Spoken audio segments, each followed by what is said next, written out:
चलिए तो शुरू करते हैं। आज हमारा जो टॉपिक है वो अगेन हॉस्पिटल एक्वायर्ड इन्फेक्शन के रिगार्डिंग होगा और इसमें हम बात करेंगे रिगार्डिंग वेंटिलेटर एसोसिएटेड निमोनिया का जो केयर बंडल है उसके regarding, and then will talk about SSI care bundle and CAUTI bundle and CLABSI bundle. मतलब basically 4 different important hospital acquired infection और उसका जो एविडेंस बेस्ड प्रैक्टिस के हिसाब से या एविडेंस के हिसाब से क्या क्या गाइडलाइन या प्रोटोकॉल हमें दिया गया है या एसओपी दिया गया है as per the I mean AIIMS guideline will talk about. बाकी बहुत सारे तो है, एम्स एंड सीडीसी गाइडलाइन के हिसाब से हम पढ़ेंगे क्या क्या बताया गया है, क्या गाइडलाइन हमें फॉलो करना है, बहुत सारी चीज़ें हम पढ़ेंगे।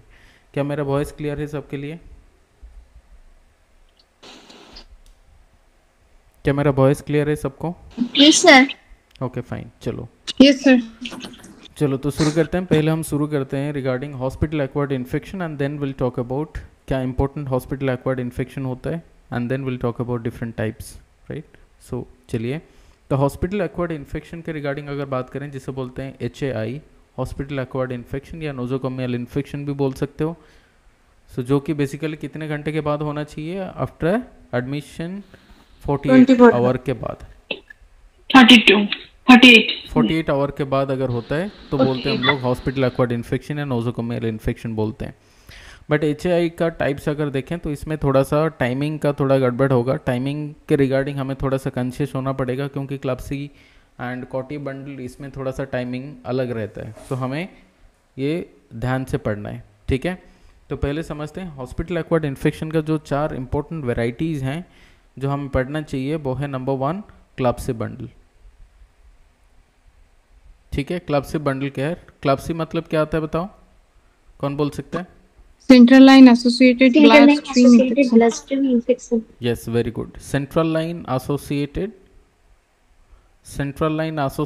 Blood stream infection. Blood A stands for stream and I stands for infection. Central line associated blood stream infection, इसका हम केयर बंडल देखेंगे। आज हमारा जो है वो मैनेजमेंट बस देख के जाएंगे।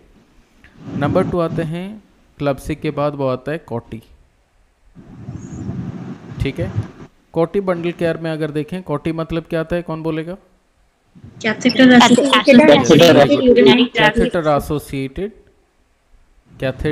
एसोसिएटेड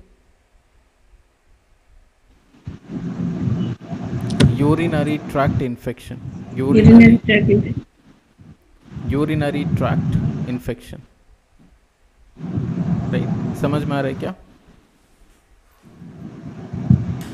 समझ में आ रहा है? चलो नेक्स्ट आते हैं नंबर 3 में। क्या नंबर 3 में आते हैं SSI। SSI मतलब सर्जिकल साइट इन्फेक्शन। नहीं, सर्जिकल साइट जहाँ पर सर्जरी हुआ है, ठीक है ना, सर्जिकल साइट इन्फेक्शन, ठीक है। नंबर 4 में आएंगे, बोलेंगे वाप बंडल। वाप बंडल में मतलब क्या? वाप मतलब वेंटिलेटर एसोसिएटेड निमोनिया, ठीक है।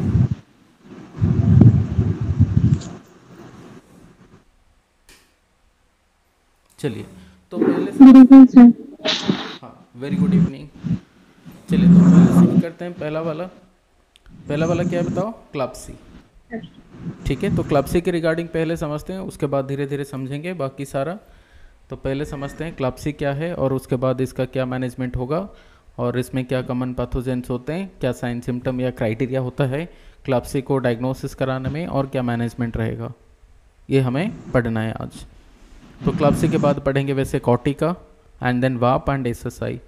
अभी पूरा जो क्लास है वो बहुत इम्पोर्टेंट है और शुरू से एंड तक देखना ज़रूरी है और आई थिंक सो बीच बीच में इंटरेक्शन करोगे सो दैट ये क्लास इंटरेक्टिव होगा और साथ में मुझे भी थोड़ा मज़ा आएगा मतलब पढ़ाने में। कहीं पे अगर एक चीज़ मैं बोलता हूँ फिर 2 चीज़ बोल दूँगा, ठीक है। चलिए तो शुरू करते हैं। पहला वाला आते हैं क्लैप्सी।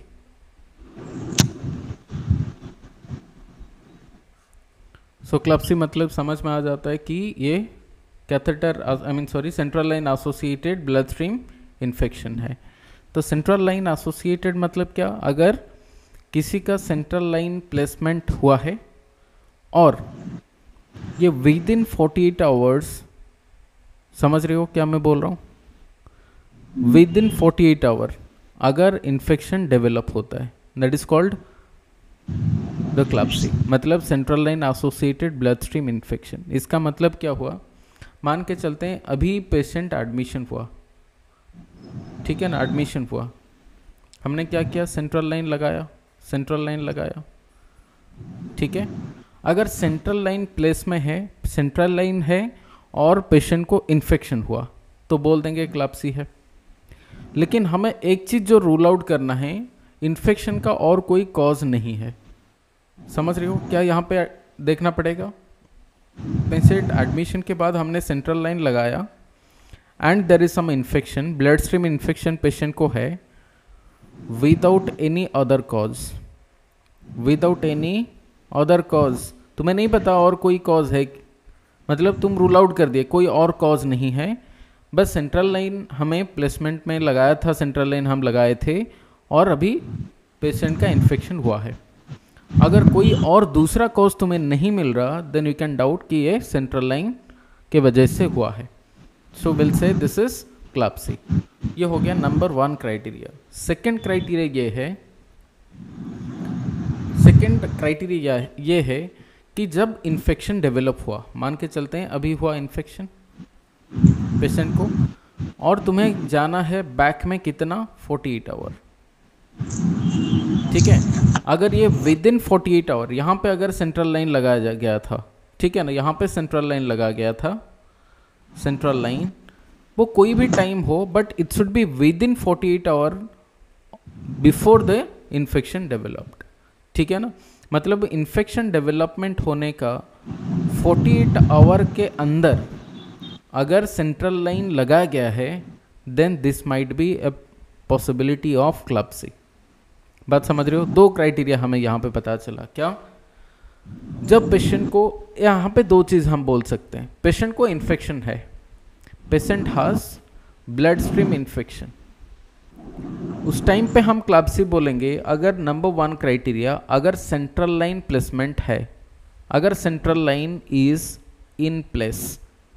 बात समझ गए, नंबर 1। नंबर 2 क्राइटेरिया, अगर, जल्दी बताओ, इन्फेक्शन डेवलप होने का 48 आवर के अंदर ही सेंट्रल लाइन लगा गया है, ठीक है ना। So with in 48 hours, with in 48 hours before the infection developed, before the infection developed, ठीक है ना। तो यहाँ पे सेंट्रल लाइन प्लेसमेंट किया गया है with in 48 hours before the infection developed, then we say this is the क्लैप्सी और central line associated blood stream infection. 2 चीज़ यहाँ पे याद रखना जरूरी है। समझ में आया या नहीं, बता दो। समझ में आ गया, चलो नेक्स्ट चलते हैं। रिस्क फैक्टर क्या है क्लैप्सी का, क्लैप्सी का रिस्क फैक्टर, ठीक है। रिस्क फैक्टर क्या क्या है, number 1 the lack of sterile technique, ठीक है ना, लैक ऑफ स्टीराइल टेक्निक,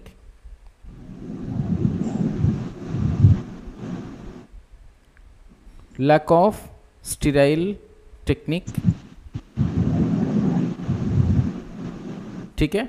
हो सकता है कि ड्यूरिंग इंसर्शन और ड्यूरिंग मेंटेनेंस, ठीक है ना, during insertion of the central line और मे बी ड्यूरिंग मेंटेनेंस,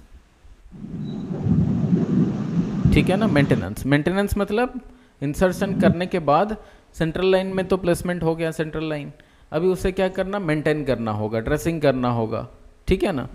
तो वो सारी चीज़ें जो सेंट्रल लाइन लगाने के बाद हम करते हैं केयर सेंट्रल लाइन का, उसे बोलते हैं मेंटेनेंस, ठीक है। सो हो सकता है जो स्टीराइल टेक्निक हम during the time of insertion नहीं किए हैं, या फिर ड्यूरिंग मेंटेनेंस जब केयर देते हैं सेंट्रल लाइन का, में भी पॉसिबिलिटी है उस टाइम के दौरान हमने स्टीराइल टेक्निक यूज़ नहीं किया। ठीक है, समझ में आ रहा है? समझ में आ रहा है क्या? चलो नेक्स्ट आते हैं, the site of insertion. Site of insertion also is a type of risk factor. Insertion तो ज़्यादातर जो है इन्फेक्शन होता है अगर हम फीमोरल यूज़ करते हैं।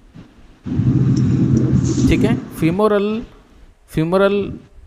वेन में अगर सेंट्रल लाइन हमने लगाया तो ज़्यादातर पॉसिबिलिटी है इन्फेक्शन होने का कंपेयर टू अदर साइट्स। ठीक है। Number third is multiple lumen. Multiple lumen देखा होगा, मैं सेंट्रल लाइन जब पढ़ा रहा था उस टाइम पे मैंने बताया था, हो सकता है कि डबल लुमेन वाला हो, ट्रिपल लुमेन वाला, हाँ या ना, या फिर 4 लुमेन वाला भी आता है सेंट्रल लाइन। तो यहाँ पे डबल लुमेन, ट्रिपल लुमेन और 4 लुमेन, ये सारे अगर सेंट्रल लाइन को कंपैरिजन के तौर पर देखें तो सबसे कम होगा अगर डबल लुमेन हम यूज़ करेंगे, क्योंकि पोर्ट तो 2 ही है। जितना पोर्ट बढ़ेगा उतना इन्फेक्शन बढ़ता जाएगा। बात समझ गए? बात समझ गए क्या? So multiple lumen of central venous catheter. अगर हमें ज़्यादा लुमेन यूज़ करते हैं उतना ज़्यादा इन्फेक्शन का रेट बढ़ जाएगा, ये याद रखेंगे। ठीक है, जैसे कि मान के चलते हैं 4 लुमेन वाला में ज़्यादा होगा infection compare to 3 lumens, compare to 2 lumens. ठीक है, आई थिंक सो समझ में आ गया होगा सबको। चलो next, number 4, failure to remove unnecessary devices. Failure to remove unnecessary devices. मान के चलते हैं हमने स्टॉप कॉक लगाया है, पर स्टॉप कॉक का कोई यूज़ वहाँ पे है नहीं। स्टॉप कॉक आना तो मतलब स्टॉप कॉक एक डिवाइस है जो कि बेसिकली क्या करेगा, आइदर मतलब जो हम यूज़ करते हैं बेसिकली 3 वे स्टॉप कॉक, देखिए हो ना वो वाला स्टॉप कॉक 3 वे वाला। ठीक है ना, अगर हम सेंट्रल लाइन को लगाए हैं तो डायरेक्टली अगर पॉसिबल है तो डायरेक्ट लगाएंगे, अगर डायरेक्ट पॉसिबल नहीं है तो वहाँ पे स्टॉप कॉक यूज़ करना ज़रूरी है, देन लगाओ। अदरवाइज अगर फालतू में स्टॉप कॉक लगाते हो तो स्टॉप कॉक का जो 3 डिफरेंट डायरेक्शंस होता है, हो सकता है कि एक कहीं पे ओपन रह जाए। ओपन इन द सेंस वो जहाँ पर इसका हब होता है वो हब एरिया से कहीं ना कहीं से वो माइक्रो ऑर्गेनिज्म एंट्री कर जाएगा, क्योंकि वहाँ से तो खुला हो गया ना, तो वहाँ पे भी पोर्ट बढ़ जाता है। तो 3 वे स्टॉप कॉक हो गया, या फिर तुम कोई भी दूसरा डिवाइस यहाँ पे ऐड करते हो, that device unnecessary device might even cause infection. तो यहाँ पे वो स्टॉप कॉक हो गया या फिर कोई भी अननेसेसरी डिवाइस हुआ, उसको रिमूव कर देना चाहिए, लगाना नहीं चाहिए if it is not required. Number 5, immuno compromised patient. Immuno compromised patient, जैसे कि मान के चलते हैं किसी को HIV हुआ तो वो इम्यूनो कंप्रोमाइज्ड है, इम्यूनिटी कम है इसका, तो ज़्यादा इन्फेक्शन होने का पॉसिबिलिटी रहेगा। अगर कोई सीवियर बर्न वाला पेशेंट है, ठीक है, तो इन्फेक्शन एंट्री करने का पॉसिबिलिटी ज़्यादा है क्योंकि स्किन ब्रेकडाउन हुआ है। ठीक है, अगर किसी का एडमिनिस्ट्रेशन हो रहा है TPN, administration of total parental nutrition, तो इन्फेक्शन बढ़ने का चांसेस ज़्यादा है। प्रोलॉन्ग्ड हॉस्पिटल स्टे,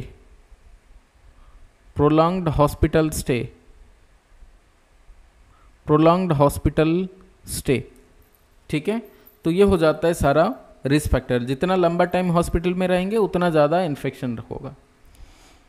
कोई डाउट है बताओ? यहाँ पे रिस्क फैक्टर के अंदर क्लैप्सी किसको होने का चांसेस ज़्यादा है?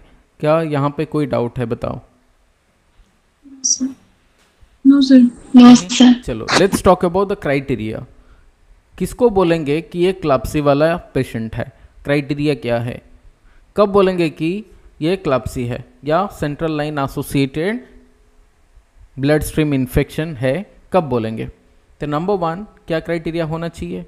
पेशेंट को तो पहले इन्फेक्शन होना चाहिए, that should B science of, जल्दी बताओ, साइंस ऑफ इन्फेक्शन, ठीक है ना। पेशेंट को इन्फेक्शन का साइन होना चाहिए, साइन सिम्टम होना चाहिए, क्या, फीवर होना चाहिए, ठीक है ना, एंड राइगर होना चाहिए, हाँ या ना।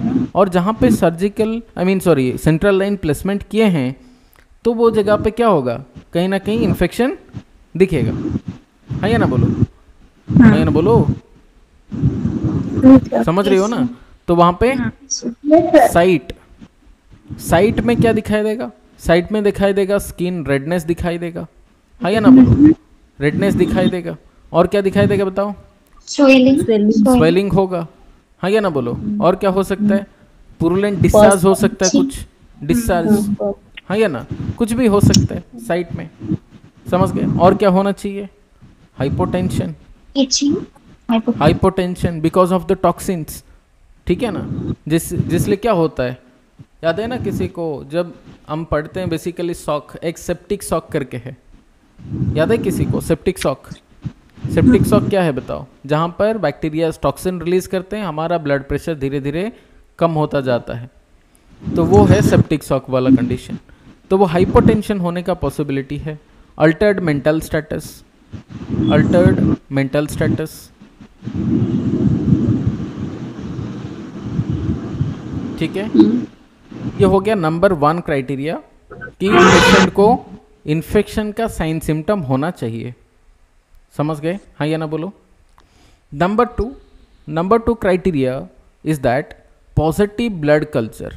पेशेंट का हमने क्या लिया, ब्लड लिया, ब्लड कल्चर किया, तो वहाँ पे पाया गया कि इस पेशेंट के अंदर क्या है, कोई ना कोई इन्फेक्शन है, positive blood culture,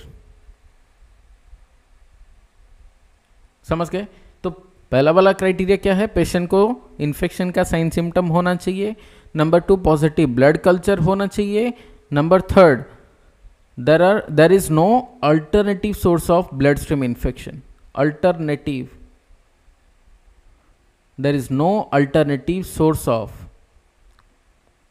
source of blood stream infection. इसका मतलब है सेंट्रल लाइन को छोड़ के और कोई ऐसा है नहीं जहाँ से मतलब इन्फेक्शन होने का पॉसिबिलिटी है, तो वहाँ पे हम बोल देंगे कि ये सेंट्रल लाइन एसोसिएटेड है। तो क्या क्राइटेरिया हुआ बताओ, देयर आर 3 डिफरेंट क्राइटेरियाज, बताओ कब बोलेंगे क्लब्सी है। नंबर 1 बताओ क्या है, साइंस ऑफ, पेशेंट को क्या होना चाहिए, साइंस ऑफ इन्फेक्शन, इन्फेक्शन होना चाहिए। नंबर 2 पॉजिटिव ब्लड कल्चर, ठीक है, ब्लड कल्चर पॉजिटिव होना चाहिए। नंबर 3 क्या बताओ,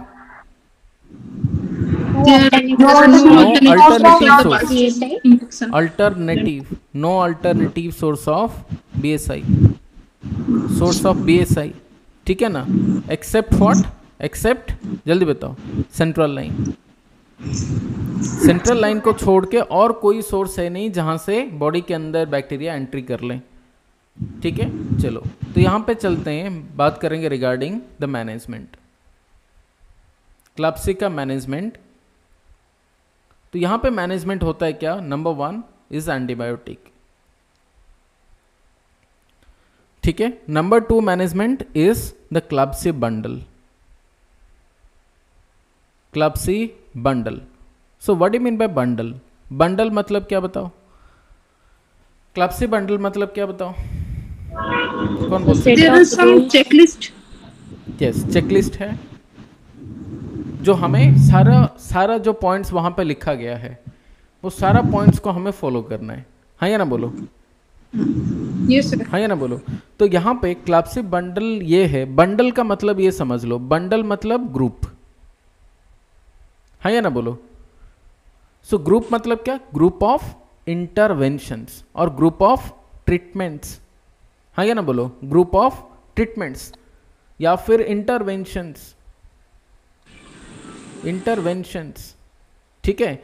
जो अकेला मान के चलते हैं हम, हमारे पास ग्रुप ऑफ इंटरवेंशन मान के चलते हैं 10 इंटरवेंशंस हैं, मान के चलते हैं 10 स्टेटमेंट्स हैं, ठीक है। ये 10 स्टेटमेंट्स को हमें एडमिनिस्टर करना या करना है। अगर इसको एक करेंगे तो एक से ज़्यादा बेहतर है 10 फॉलो करना, 10 गाइडलाइंस को फॉलो करना या 10 प्रोटोकॉल्स को फॉलो करना, तो इसलिए इसको बंडल बोला जाता है। ठीक है ना। बंडल मतलब क्या, there are group of guidelines और group of protocols, we have to follow all of them, because कि हम अगर एक फॉलो करते हैं, एक गाइडलाइन को या एक प्रोटोकॉल को फॉलो करते हैं, उससे कहीं ज़्यादा बेहतर है या बेटर है अगर ये ग्रुप वाइज हम फॉलो करें। बात समझ रहे हो क्या? सो अगर group of statement, group of evidences को या ग्रुप ऑफ इंटरवेंशंस को हम फॉलो करेंगे, देन ये बेटर आउटकम देता है, मतलब बेटर क्वालिटी ट्रीटमेंट देता है कंपेयर टू अगर एक फॉलो करते हैं। सो बेहतर कौन सा है, एक चीज को फॉलो करना या 10 इंटरवेंशन को फॉलो करना? पेशेंट के लिए कौन सा बेहतर है बताओ? 10। इसीलिए बोलते हैं बंडल। तो ये बंडल ये पाया गया, सीडीसी गाइडलाइन ये बोल दिया कि ये मान के चलते हैं, ये मैंने दे दिया 10 गाइडलाइन दिया, तुम्हें जब भी केयर करना है सेंट्रल लाइन का, ये 10 स्टेटमेंट्स को या 10 पॉइंट्स को तुम्हें बिल्कुल फॉलो करना है, एक भी नहीं छोड़ना। बिकॉज एक अगर छोड़ दिए तो ये मतलब मान के चलो कहीं ना कहीं इन्फेक्शन हो ही जाएगा। तो सीडीसी गाइडलाइन बोलता है कि जो एविडेंस मतलब रिसर्च के थ्रू पाया गया डिफरेंट इंटरवेंशन, जिसे बोलते हैं एविडेंस बेस्ड इंटरवेंशंस।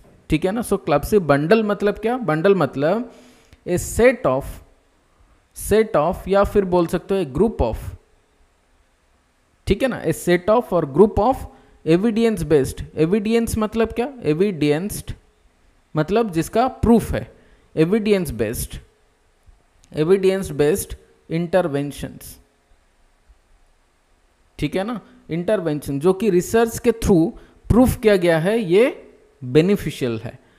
तो ए सेट ऑफ और group of evidence based interventions related to disease process, related to disease process that when executed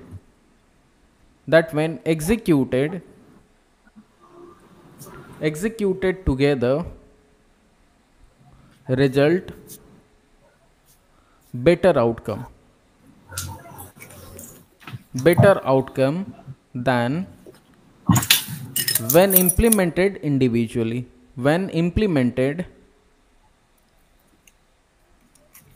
individually। इसका मतलब क्या हुआ बताओ?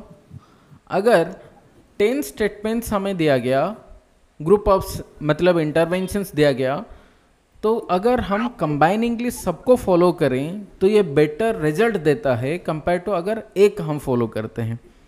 तो इसलिए बंडल बोला जाता है कि हम बंडल में ग्रुप ऑफ इंटरवेंशंस को फॉलो करेंगे। बात समझ रहे हो? हाँ या ना बोलो? Yes, sir. चलो, so let's talk about what are the important 5 components of CLABSI bundle. 5 key components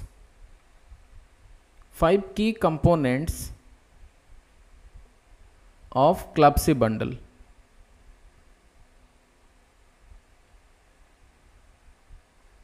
ठीक है।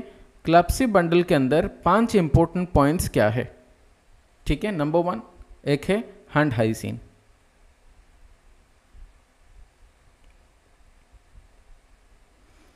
Hygiene. Number 2 maintain aseptic barrier technique या sterile technique. Maintain sterile barrier technique या असेप्टिक टेक्निक, जो भी बोल सकते हो, बैरियर टेक्निक। ठीक है।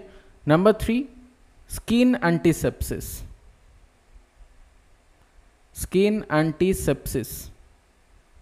विथ 2% क्लोरोहेक्सिडीन ग्लूकोनेट, CHG या क्लोरोहेक्सिडीन बोल सकते हो, chlorhexidine.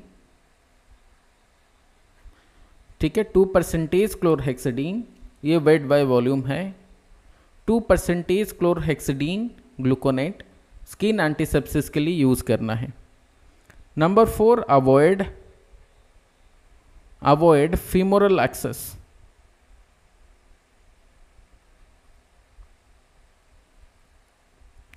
Number 5 removal of removal of needless, मतलब जिसका रिक्वायरमेंट नहीं है, नीडलेस सेंट्रल वेनस कैथेटर, जो सेंट्रल वेनस कैथेटर का रिक्वायरमेंट नहीं है उसको रिमूव कर दो। ठीक है, तो यहाँ पे 5 इंपॉर्टेंट पॉइंट्स क्या हुआ क्लैप्सी बंडल का।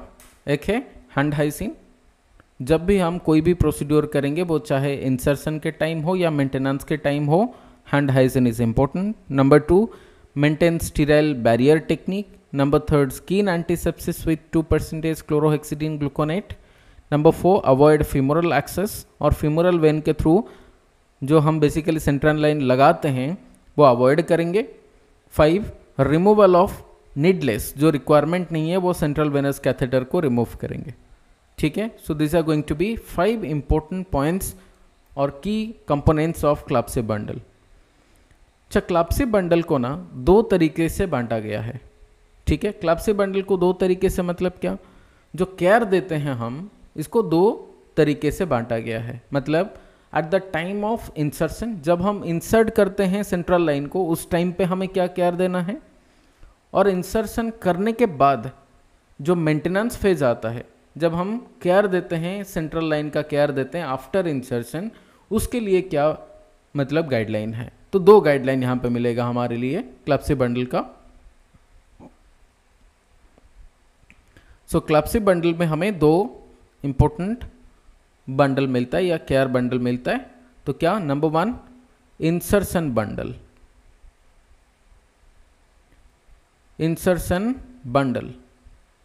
दूसरा क्या बताओ, number 2 is called maintenance, maintenance bundle. क्या सब सही जा रहे हैं? स्क्रीन, मेरा वॉइस, सब कुछ सही है? Yes sir. Yes sir. चलो, तो पहले समझते हैं, जब हम सेंट्रल लाइन को इंसर्ट करते हैं तो बेसिकली कहाँ पर इंसर्ट करते हैं? जल्दी बताओ, कहाँ पर इंसर्ट करते हैं? राइट ईसीबी और लेफ्ट जुगुलर वेन में इंसर्ट कर सकते हैं, सबक्लिवियन वेन में इंसर्ट कर सकते हैं, एंड फीमोरल वेन में इंसर्ट कर सकते हैं, है या ना। So this are the common sites जहाँ पर हम बेसिकली सेंट्रल लाइन इंसर्ट करेंगे।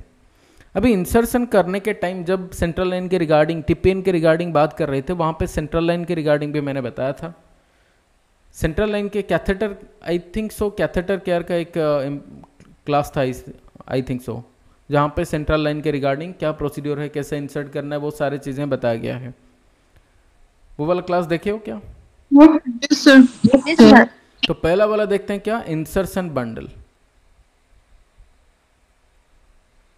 इंसर्शन बंडल, इसका मतलब during the time of central line insertion तो हमें क्या टेक्निक फॉलो करना है, कैसे हमें गाइडलाइन को फॉलो करना है।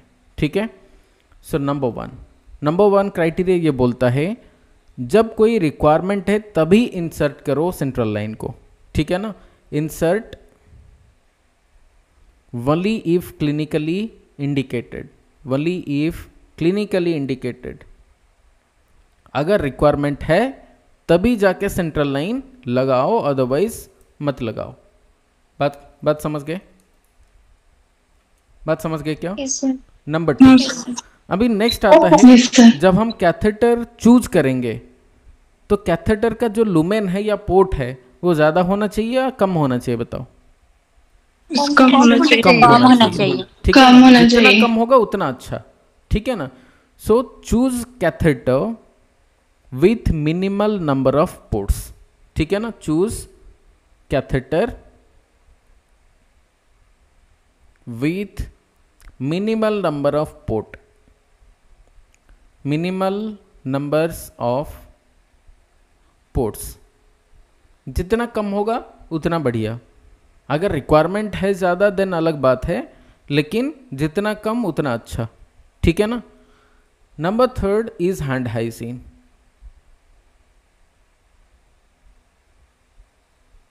ठीक है ना, hand hygiene before and after the procedure, before and after the procedure. ठीक है, समझ में आ रहा है क्या? नंबर 4 असेप्टिक टेक्निक या स्टीराइल टेक्निक, जहां पर हमें कंप्लीटली पूरा पीपीई को पहनना पड़ेगा। ठीक है, cap, mask, gown, gloves, everything. ठीक है। Number 5 full body sterile drip, full body sterile drip किसके ऊपर होना चाहिए बताओ? पेशेंट के ऊपर, ठीक है ना, eight the time of insertion, during insertion, so that unnecessary touch नहीं होगा। मान के चलते हैं ये वाला जहां पर हमने पूरा पेशेंट को कवर किया हुआ है, जिसे हम ड्रेप बोलते हैं। लास्ट टाइम मैंने बताया था जब हम सेंट्रल लाइन को इंसर्ट करते हैं तो ultrasound guided central line catheter को इंसर्ट कराना चाहिए। तो यहाँ पे हमने पूरा स्टीराइल ड्रेप से कवर कर दिया पेशेंट को। जहाँ पर हमें प्रोसीड्योर करना है बस उतना एरिया को हमें एक्सपोज करना है, बाकी एरिया कंप्लीटली क्या होना चाहिए? कवर होना चाहिए, so that there will be no cross contamination, ठीक है ना। यहाँ पे क्रॉस कंटामिनेशन नहीं होगा, इसलिए फुल बॉडी क्या होना चाहिए? कवर होना चाहिए। That we are saying the full body should be sterile drip. हाँ या ना बोलो, समझ में आ रहा है क्या? Yes, sir. चलो नाउ नंबर 6 यहाँ पे हमें स्किन साइड प्रिपरेशन, मतलब या साइड प्रिपरेशन, स्किन प्रिपरेशन कैसे करेंगे बताओ? अभी थोड़ी देर पहले बताया था, क्या यूज करेंगे? 2% 2% क्लोरोहेक्सिडीन सॉल्यूशन, क्लोरोहेक्सिडीन ग्लूकोनेट, Gluconate. ठीक है ना, क्लोरोहेक्सिडीन Yes, ग्लूकोनेट। sir. और अदरवाइज क्या यूज करेंगे? 70% अल्कोहल, ठीक है। 2% क्लोरोहेक्सिडीन ग्लूकोनेट और 70% अल्कोहल। कहां पर अप्लाई करेंगे बताओ? कहां पर लगाएंगे बताओ? इंसर्शन साइट, इंसर्शन साइट जहां पर हम इंसर्ट करेंगे वहां पर अप्लाई करेंगे। अभी वहां पे जब हम अप्लाई कर दिए अल्कोहल, क्लोरोहेक्सिडीन ग्लूकोनेट, वहां पे क्या होगा? थोड़ा सा तो गीला होगा, मतलब वेट होगा, तो इमीडिएटली इंसर्ट नहीं करना चाहिए। We should allow this alcohol और क्लोरोहेक्सिडीन ग्लूकोनेट टू ड्राई और the skin should be dry. हाँ ये ना बोलो, इंसर्शन साइट में हमने लगा दिया एंड अलाउ टू ड्राई। बात समझ गए? हाँ ये ना बोलो, ड्राई होने तक वेट करेंगे। बात समझ गए? And then will insert. Yes, sir. बात समझ गए? हाँ ये ना बोलो। Yes, sir. Yes, sir. चलो नंबर 7 अवॉइड करो कौन सा वाला वेन को अवॉइड करेंगे बताओ? Avoid femoral when, avoid femoral site और फीमोरल एक्सेस, ठीक है ना, अवॉइड फीमोरल एक्सेस। समझ गए? हाँ या ना बोलो। Yes, sir. Yes, sir. Number 8 next is use sterile gauze, use sterile gauze और ट्रांसपेरेंट ड्रेसिंग,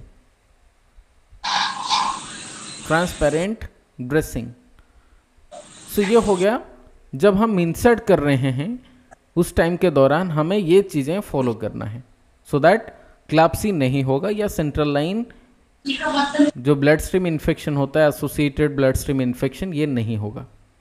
अभी हमने इंसर्ट कर दिया, उसके बाद क्या आ जाएगा बताओ? क्लैप्सी मेंटेनेंस बंडल। हाँ या ना बोलो, इसको क्या बोलते हैं? क्लैप्सी, जल्दी बताओ। Maintenance.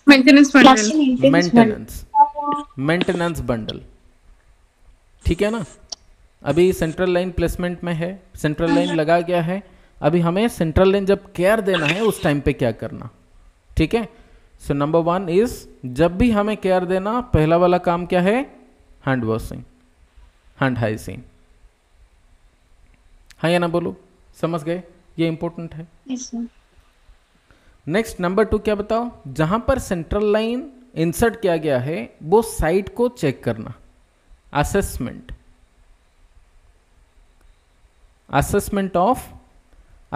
Of central venous catheter line, पूरा लाइन को, ट्यूब को चेक करना है, लाइन को चेक करना है एंड साइट, ठीक है। 2 चीज को चेक करना, क्या? सेंट्रल वेनस कैथेटर लाइन को चेक करना है और स्किन साइट को चेक करना है। स्किन में क्या दिखाई देगा? यहाँ पे कलर चेंज होगा, क्या हो सकता है पॉसिबिलिटी? रेडनेस होगा, है ना बोलो, स्वेलिंग होगा,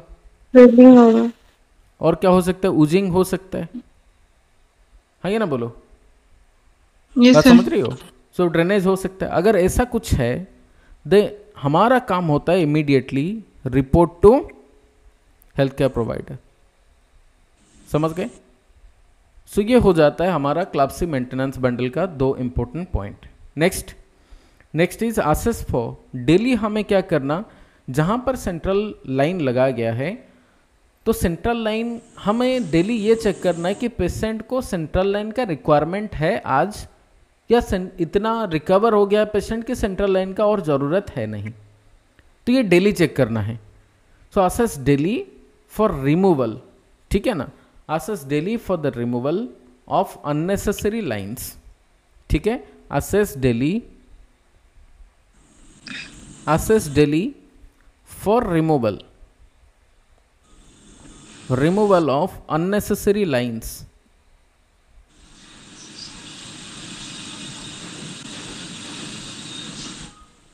समझ गए क्या? Yes, sir. चलो Yes, sir. नंबर 4, जब हम आसेस कर रहे हैं या फिर सेंट्रल लाइन को जब हम मान के चलते हैं कुछ ड्रग्स देना है, या फिर सेंट्रल लाइन के थ्रू मान के चलते हैं टीपीएन देना है, या फिर हमें ब्लड ड्रॉ करना है, कुछ भी करना है, जो भी हम डिवाइस यूज़ करेंगे, वो चाहे सिरिंज हो, वो चाहे कोई भी चीज़ हो, अगर हम यूज़ करते हैं that device should be sterile, है या ना? बोलो। एक्सेस कैथेटर मतलब किसका? Central venous catheter with sterile device. बात समझ गए या फिर कोई डाउट है बताओ? No, sir. चलो, जब कैथेटर हमने लगा दिया, मान के चलते हैं ड्रेसिंग को हम चेंज कर रहे हैं, तो ड्रेसिंग चेंज करने के बाद जब हम ड्रेसिंग को चेंज करेंगे उसमें क्या करेंगे बताओ? फिर दोबारा ट्रांसपेरेंट ड्रेसिंग डालेंगे। समझ गए? हर टाइम हमें कौन सा वाला ड्रेसिंग डालते हैं? स्टीराइल गॉज या फिर ट्रांसपेरेंट ड्रेसिंग डालते हैं, ठीक है ना। Secure catheter with transparent dressing, ठीक है। समझ गए? हाँ या ना? बोलो। एंड जब हम रिप्लेसमेंट कर रहे हैं, रिप्लेस द ड्रेसिंग, जब भी हम कोई रिप्लेसमेंट कर रहे हैं उसमें क्या मेंशन करना चाहिए? We should mention the date, mention date of change, कौन सा वाला डेट में हमने चेंज किया है, ठीक है। और ड्रेसिंग को चेंज करने से पहले हमें ड्रेसिंग को बार बार डेली चेक करना चाहिए कि वो गीला हुआ है क्या, उसमें कोई मतलब इन्फेक्शन या फिर उजिंग हुआ है क्या, उसमें कोई लग रहा है क्या, पस लगा है क्या, या फिर ब्लड लगा है क्या। तो ड्रेसिंग को हर बार हमें चेक कर लेना चाहिए। उसके बाद हम रिप्लेसमेंट करेंगे और उसमें डेट डालेंगे और ट्रांसपेरेंट ड्रेसिंग लगा देंगे। समझ में आ रहा है क्या? समझ में आ रहा है क्या? Next is important is scrub the hub. ये वाला जो हब है यहाँ पे देख रहे हो ना, जो पोर्ट्स हैं, इसको लगाने के बाद कोई भी चीज़ हम प्रोसीड्योर कर रहे हैं तो इसमें क्या लगाना चाहिए? 2% क्लोरोहेक्सिडिन ग्लूकोनेट से हमें मिनिमम 10 to 15 सेकेंड्स तक क्या करना है? रब करना है, मतलब इसको स्क्रबिंग करना है। बात समझ गए? समझ गए क्या? उसके बाद हम क्या करेंगे? आइदर कुछ ड्रग्स देंगे या फिर कुछ ब्लड ड्रॉ करेंगे या कुछ भी करेंगे। तो जब हम कैप खोलेंगे तो क्या करना चाहिए? 2% क्लोरोहेक्सिडिन ग्लूकोनेट को 10 से 15 सेकेंड्स तक हमें क्या करना चाहिए? वाइप करना चाहिए, स्क्रब करना चाहिए, ठीक है ना। Whenever you are assessing the lumen, ठीक है, each time assessing the lumen, each time, जब भी हर टाइम हम यूज करते हैं ये पोर्ट को हमें 2% क्लोरोहेक्सिडिन ग्लूकोनेट से 10 से 15 सेकेंड तक इसको स्क्रब करेंगे। Each time the lumen is assessed. बात समझ गए? हाँ या ना? बोलो। तो क्या करना चाहिए? हर बार जब भी हम इसको यूज करेंगे, लुमेन को या पोर्ट को यूज करेंगे, 2% क्लोरोहेक्सिडिन ग्लूकोनेट से 10 से 15 सेकेंड तक इसको स्क्रब करेंगे। समझ में आ रहा है क्या? Yes, sir. चलो, सो नेक्स्ट आते हैं। जब भी कोई हम मेडिकेशन देते हैं आफ्टर इंसर्शन, ये बात चल रहा है मेंटेनेंस वाला फेज में, तो हर टाइम हमें सेंट्रल लाइन को फ्लश कर देना चाहिए। Flush the central line, flush the central line, ठीक है, before and after, before and after medication administration, after medication administration.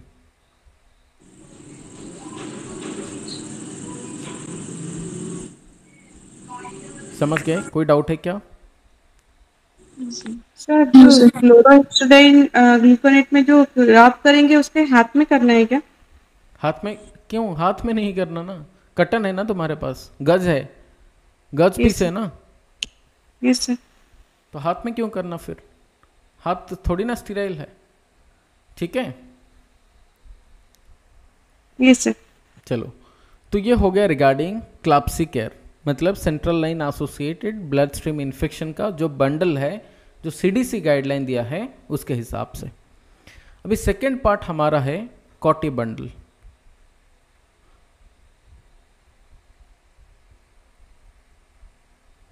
ठीक है, कॉटी बंडल मतलब क्या? कॉटी मतलब catheter associated urinary tract infection. Catheter associated urinary tract infection. अभी UTI का मतलब क्या है? What do mean by that? UTI, UTI मतलब infection of the urinary tract urinary infection. System. Yes sir no? Infection of urinary system, infection of urinary system. इसके अंदर क्या आता है?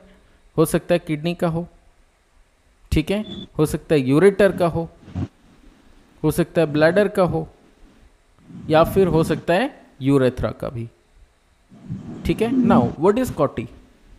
ये तो यूटीआई हो गया। कॉटी क्या है? Catheter associated urinary tract infection कब बोलेंगे? बात समझ गए क्या? अगर हाँ बोल दो।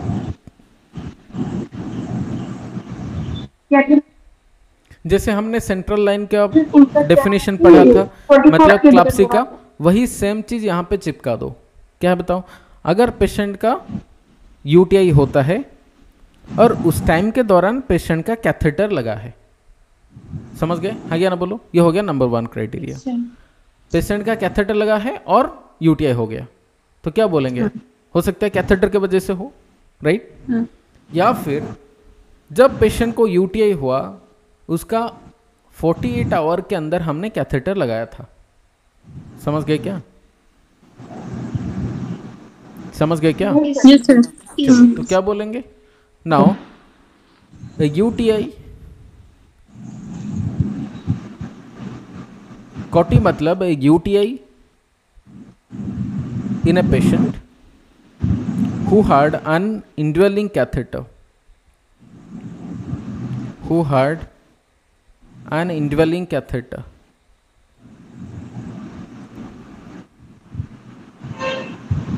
ठीक है ना? एक पेशेंट को यूटीआई हो गया जिसका कैथेटर लगा है, ठीक है, तो उसे क्या बोल देंगे? कॉटी बोल देंगे, catheter associated urinary tract infection. But ये चीज होना चाहिए कि बाकी और कहीं पे इन्फेक्शन नहीं है, और अदरवाइज क्या बोलेंगे? Within 48 hours prior to infection, prior to infection if catheter is inserted, ठीक है ना? कैथेटर लगाने का अगर 48 आवर के अंदर इन्फेक्शन होता है, then will say this is CAUTI, catheter associated urinary tract infection. कोई डाउट है बताओ? No sir. कोई डाउट नहीं? चलते हैं नेक्स्ट। आते हैं क्या? Risk factor. किसको ज़्यादा रिस्क है कॉटी होने का या catheter associated urinary tract infection होने का? Number 1 is prolonged catheterization. अगर लंबा टाइम के लिए किसी का कैथेटर रह गया है, मैक्सिमम हम 21 to 28 डेज तक रखते हैं, अगर उसके बाद अगर पॉलिश कैथेटर कोई रख लिया, 1 महीने के बाद 1.5 महीना 2 महीना रख लिया, तो हो सकता है कि यूटीआई हो। हाँ या ना बोलो? नेक्स्ट इज अगर असेप्टिक टेक्निक हमने फॉलो नहीं किया eight the time of insertion, ठीक है, नो असेप्टिक टेक्निक, और aseptic technique in catheter insertion or during catheter insertion. During catheter insertion अगर फीमेल जेंडर है, ज़्यादा रिस्क है कोटी होने का। क्यों बताओ? कोटी होने का ज़्यादा रिस्क है फीमेल को, क्यों?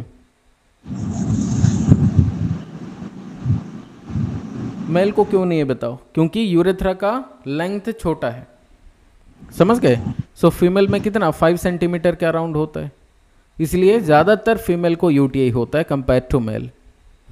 अगर ओल्ड एज है जहाँ पर इनकॉन्टिनेंस होता रहता है, अगर डायबिटिक मेलिटस है, अगर इम्यूनो कॉम्प्रोमाइज्ड पेशेंट है,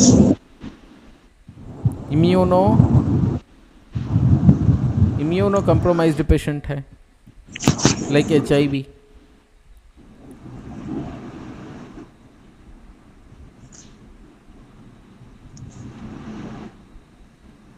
ठीक है? अगर किसी का रेनल डिसफंक्शन है, किडनी काम नहीं कर रहा, वो केस में, ठीक है? अगर quality of catheter care is not maintained, ठीक है, unable to maintain quality catheter care,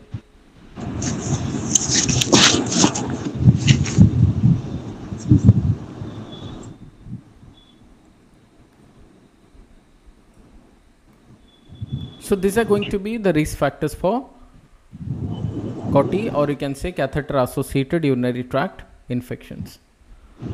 अभी अगर COTI होता है तो फिर क्लिनिकल फीचर्स क्या होगा? What are the clinical features of catheter associated urinary tract infection?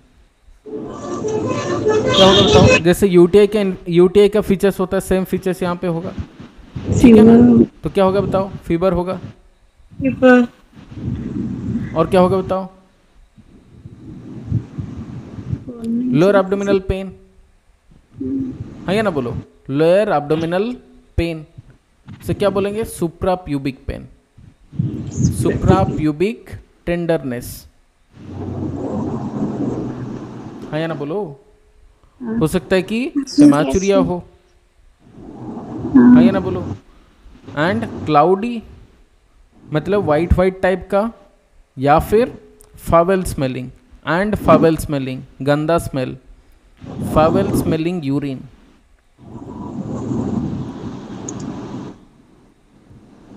ठीक है? समझ में आ रहा है क्या? Flank pain, flank pain, flank मतलब क्या बताओ? ये मान के चलते हमारा बॉडी हो गया, ये हो गया रिब्स, ठीक है, ये हो गया रिब्स, और यहाँ पे हमारा क्या है बताओ? पेल्विस, ऐसे करके है, मान के चलते हैं। So this is the part जहाँ पर रिब्स खत्म हुआ है, जो लैटरल साइड में, रिब्स टू ये वाला एरिया जहाँ पर पेल्विस शुरू हुआ है। What is that called? Anterior superior iliac spine, तो सुपीरियर इलियक स्पाइन तक, और ये वाला हो जाता है 12th रीव, ठीक है? 12th रीव और ये इलियक स्पाइन, ये दोनों के बीच में जो एरिया है that is called flank region. So flank pain होना, दैट इज द पॉइंट जहां पर किडनी रहता है, बात समझ गए? सो फ्लैंक पेन होना। And costovertebral angle pain, costovertebral angle pain, ये क्या होता है बताओ? कोस्टोवर्टिब्रल मतलब क्या? वर्टिब्रा मतलब क्या? वर्टिब्रल कलम स्पाइन है। कोस्टो मतलब यहाँ पे रिब्स है, रिब्स मान के चलते हैं, ये वाला हो गया हमारा सबसे एंड वाला 12th रीव, और ये हो गया हमारा स्पाइन। इनके बीच में जो एंगल है that is called costovertebral angle. Let me show you the picture, ये वाला देख सकते हो, ये हमारा हो गया रिब जो कि 12th रीव है, और ये वाला हो गया हमारा स्पाइन। इनके बीच में जो एंगल है that is called costovertebral angle. तो दैट इज द पॉइंट जहां पर हमें क्या होता है? पेन होता है, बिकॉज दैट ये लोकेशन पे क्या है? हमारा किडनी है। सो कोस्टोवर्टिब्रल एंगल पेन, कोई डाउट बताओ? समझ में आ रहा है क्या? Yes sir. ठीक है। हो सकता है किसी का बर्निंग सेंसेशन हो, है ना? बोलो बर्निंग सेंसेशन, या फिर डिस्यूरिया, है ना? बोलो। एंड फीलिंग ऑफ अर्जेंसी, लगेगा कि हाँ अभी मुद दूंगा पर नहीं होगा। समझ गए? तो उसे बोलते हैं फीलिंग ऑफ अर्जेंसी। हो सकता है इनकंटिनेंस हो। ठीक है, अभी नेक्स्ट चलते हैं डायग्नोसिस ऑफ कॉटी, मतलब या फिर क्राइटेरिया फॉर डायग्नोजिंग कॉटी। क्या क्राइटेरिया है, कैसे हम बोलेंगे कि ये कॉटी वाला पेशेंट है? तो नंबर 1 क्या होना चाहिए? क्लिनिकल फीचर्स होना चाहिए किसका? यूटीआई का। ठीक है। नंबर 2 क्या? जब हम यूरिन टेस्ट करेंगे उसमें क्या होना चाहिए? पस सेल मिलना चाहिए। ठीक है, pus cell in urine, what is that called? Pyuria. ठीक है। नंबर 3 क्या? अगर हम यूरिन कल्चर करें तो यूरिन कल्चर में क्या मिलेगा बताओ? Urine culture positive. हाँ या ना बोलो, समझ में आ रहा है? Yes, sir. So these are going to be your criteria for diagnosing COTY. Now what is management? What are the managements? Management again will be number 1 antibiotic पहले, antibiotics, and then number 2 COTY bundle. ठीक है, यहाँ पे COTY bundle को भी फिर दोबारा हम 2 तरीके से समझेंगे। क्या? At the time of catheter insertion, number 2 maintenance. ठीक है, तो यहाँ पे क्या होगा COTY बंडल का? Number 1 insertion care bundle, insertion care bundle, and number 2 क्या बोलेंगे बताओ? Maintenance bundle, maintenance care bundle. ठीक है, सो पहले समझते हैं what is insertion care bundle, मतलब during the time of catheter insertion हमें क्या चीज़ें फॉलो करना है। ठीक है, चलो तो इंसर्शन केयर बंडल, अगर बैकग्राउंड में नॉइज है प्लीज़ म्यूट रख लेना। ठीक है, इंसर्शन केयर बंडल, तो इसमें क्या होना चाहिए? इसमें क्या होना चाहिए? हमें ये पहले जानना चाहिए कि पेशेंट को रियली रिक्वायरमेंट है कैथेटर का या नहीं है। ठीक है, सो हमें क्या बोलना है? इसको बोलना है check the indication for catheterization, check the clinical indication, clinical indication of catheterization. क्या एक्चुअल में पेशेंट को चाहिए कैथेटराइजेशन या नहीं चाहिए? The next is choose appropriate catheter size.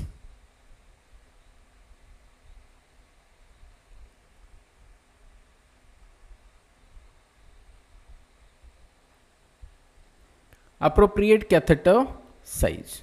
ठीक है। Number 3 we have to go through the hand hygiene and you have to wear PPE. ठीक है, and then follow aseptic technique while insertion.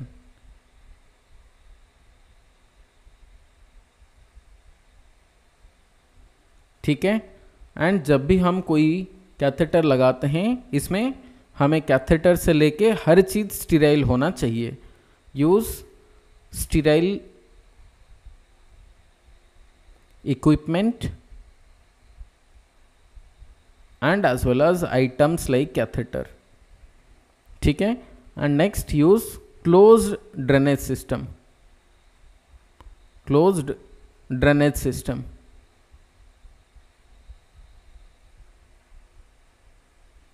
कैसे? एग्जाम्पल के तौर पर ये वाला हो गया, जहाँ पर पेशेंट के अंदर यहाँ पे हमने क्या किया? कैथेटर को इंसर्ट कर दिया और कोई यहाँ पे ओपन चीज़ यहाँ पे नहीं मिल रहा, वो डायरेक्टली कैथेटर आया, किधर लगा है? बैक के अंदर। यहाँ पे तुम्हें कोई ओपन पोर्ट नहीं मिल रहा।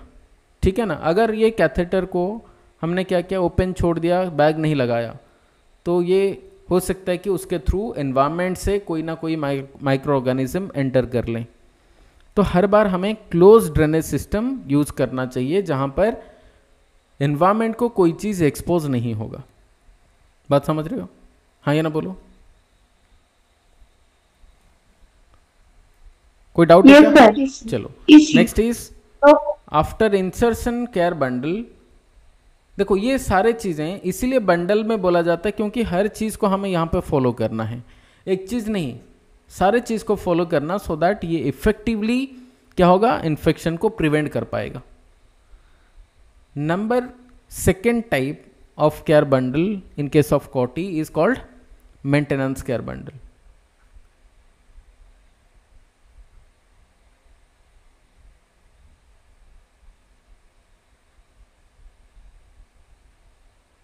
Maintenance care bundle,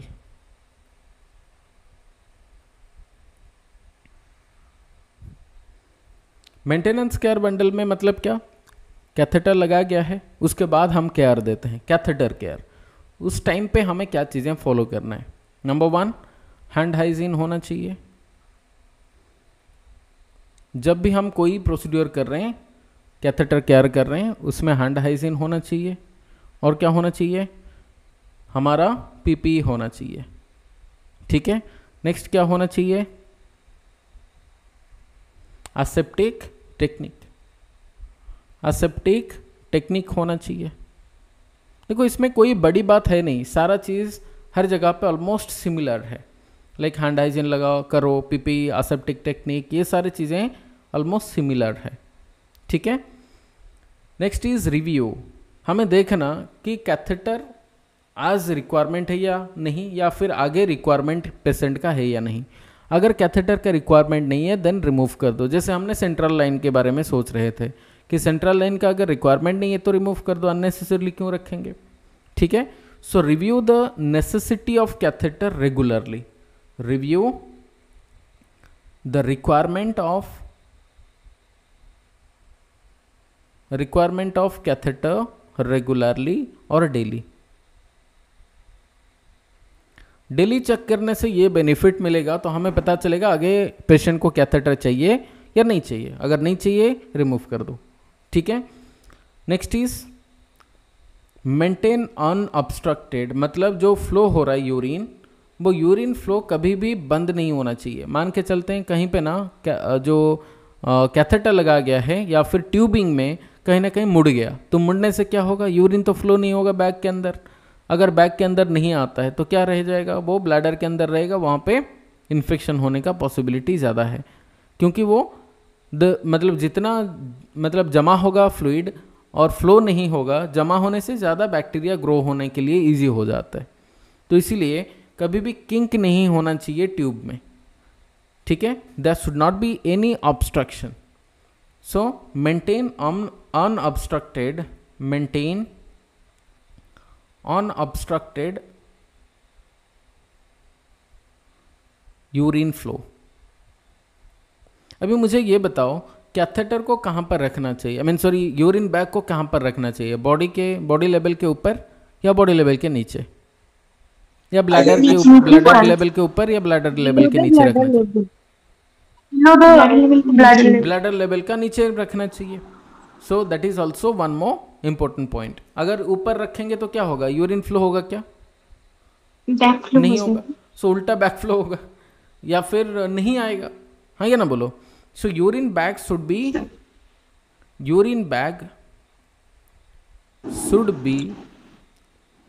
below the bladder level,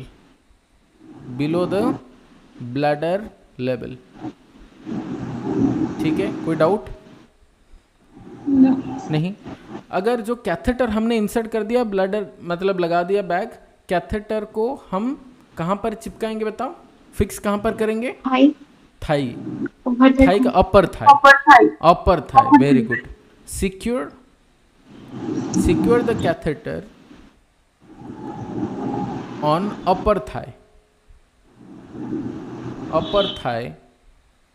without kinking। kinking मतलब क्या बताओ, कौन बोलेगा, what do you mean by kinking, मुड़ जाना, हाँ या ना। चलो next, empty the bladder regularly, empty the bag regularly। empty the bag मतलब यूरिनरी बैग रेगुलरली।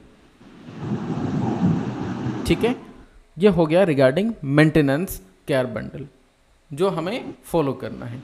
समझ गए? चलो नेक्स्ट आते हैं। क्या कोई डाउट है क्या? नहीं। कोई डाउट है यहाँ तक बताओ? चलो नेक्स्ट चलते हैं verb bundle. No, sir. Verb bundle, verb bundle मतलब क्या? Ventilator associated ventilator Ventilator associated associated pneumonia pneumonia. का बंडल। ठीक है, यहाँ पे ये भी एक टाइप का हॉस्पिटल एक्वायर्ड इन्फेक्शन है जहाँ पर निमोनिया डेवलप होता है। ठीक है, निमोनिया डेवलप होता है आफ्टर वेंटिलेटर केयर, या जब हमने मैकेनिकल वेंटिलेशन लगा दिया पेशेंट को, उसके बाद अगर निमोनिया डेवलप होता है then will say this is ventilator associated pneumonia. लेकिन टाइमिंग इसका है आफ्टर 48 आवर। ठीक है ना, तो याद रखना after 48 hour, after 48 hours of ventilation, mechanical ventilation, hours of mechanical ventilation,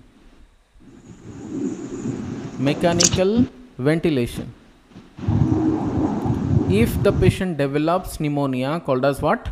Ventilator associated pneumonia। समझ गए? हाँ या ना बोलो? Yes sir. नेक्स्ट आते हैं, एक इम्पोर्टेंट यहाँ पे टाइमलाइन है, बोलते हैं early onset वैप,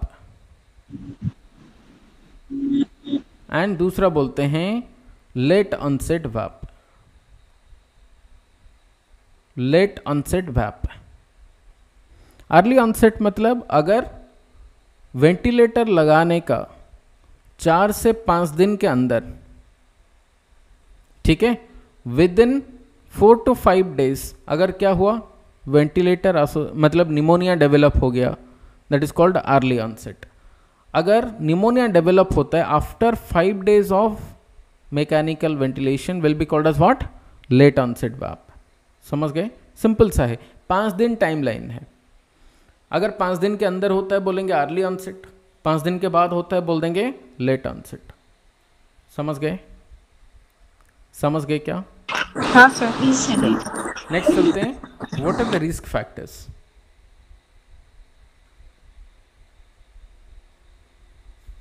risk factors for ventilator associated pneumonia. क्या एग्जाम्पल के तौर पर एल्डरली, ठीक है, माल न्यूट्रिशन,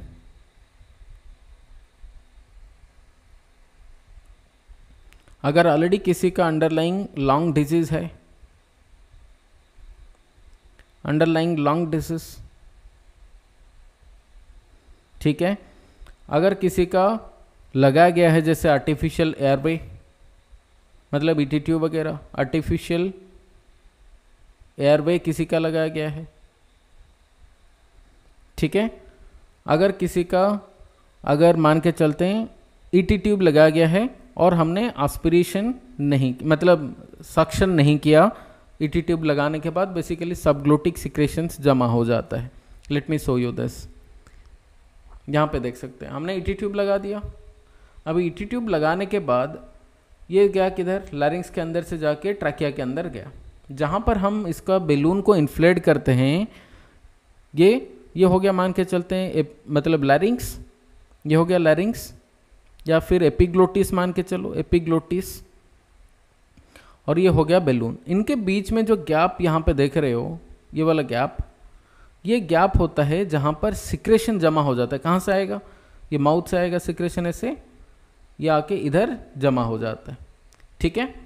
तो ये जमा होता है, इसीलिए हमें क्या करना चाहिए? सक्शन कर लेना चाहिए। कैसे सक्शन करेंगे? ये ईटी ट्यूब के ऊपर यहाँ पे एक होल होता है, ठीक है, तो उसके थ्रू हम सक्शन करके निकाल सकते हैं, ठीक है। तो इनमें से कोई एक पोर्ट होगा जो पोर्ट से हम क्या कर सकते हैं? निकाल सकते हैं। समझ गए? हाँ या ना बोलो, बात समझ रहे हो क्या? हाँ, तो ये सिक्रेशन निकालने के लिए हम ईटी ट्यूब का एक पोर्ट को यूज करेंगे और सिक्रेशन बाहर आ सकता है। So that is called subglottic secretion. Subglottic secretion इसीलिए बोलते हैं क्योंकि ये एपिग्लोटिस का नीचे है। ये हो गया एपिग्लोटिस, इसका नीचे है, तो बोल देंगे सबग्लोटिक सिक्रेशंस। हाँ या ना बोलो। अगर मान के चलते हैं कहीं पे ये बैलून थोड़ा सा इन्फ्लेट जो है ना, फूला हुआ है, ये थोड़ा सा कम हो गया, डिफ्लेट हो गया, तो क्या होगा? सिक्रेशंस जाएगा किधर बताओ? लंग्स के अंदर, ऐसे। हाँ या ना बोलो। Yes, sir. तो वहां पे Yes, sir. एस्पिरेशन निमोनिया होगा। इसलिए यहां पे याद रखने वाला जो चीज है, if there is possibility of aspiration of subglottic secretion, ठीक है, aspiration of subglottic secretion, aspiration of subglottic secretion, ठीक है। Next important is the bacterial colonisation. अगर बैक्टीरियल ग्रोथ होता है, bacterial growth in oropharyngeal area,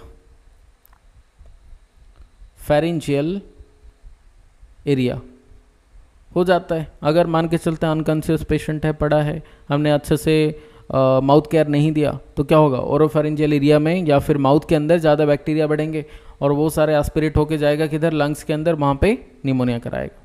इसलिए ओरल केयर ज़्यादा ज़रूरी है। हाँ ये ना बोलो, समझ गए, समझ गए Yes, ना? sir. चलो नेक्स्ट चलते हैं important is regarding the clinical features, क्या होगा अगर निमोनिया होता है। So what are the clinical features? Simple है, निमोनिया का जो भी फीचर्स आता है वही आएगा। Tachypnoea, tachycardia, tachypnoea, tachycardia,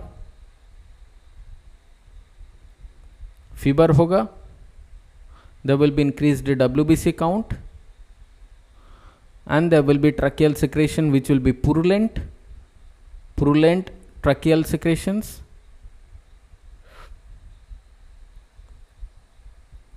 there will be crackle sounds कब आता है, जब भी कभी भी अगर पल्मोनरी इडिमा होता है, पल्मोनरी इडिमा, या फिर कभी भी जाके लंग्स के अंदर पानी भर जाता है, तब क्रैकल साउंड आएगा। यहाँ पे एस्पिरेशन होके जा रहा है तो हो सकता है क्रैकल साउंड हो। And there will be decrease SpO2, saturation कम होता जाएगा। So this are going to be the features of the VAP, ventilator associated pneumonia. समझ गए? Yes, sir. तो डायग्नोसिस कैसे करेंगे? For diagnosis we have to follow like chest x-ray करना पड़ेगा, ठीक है, और क्या करना पड़ेगा, कल्चर करना पड़ेगा, ठीक है, और क्या, ब्रोंकोस्कोपी। और एक मैंने निमोनिया के रिगार्डिंग जब पढ़ाया था निमोनिया, उस टाइम पे बताया था regarding broncho alveolar lavage, broncho alveolar lavage, जहाँ पर नॉर्मल सलाइन को लेके हम ब्रोंकोस को धोते हैं और उसको लेके भेजते हैं लैब में, तो इसके अंदर क्या ग्रोथ हुआ है वो जानने के लिए। तो ब्रोंको अल्वेओलर लैवेज बोल सकते हैं, इसे बाल बोल सकते हो, BAL, broncho alveolar lavage. So for diagnosis we can go through this. Now regarding the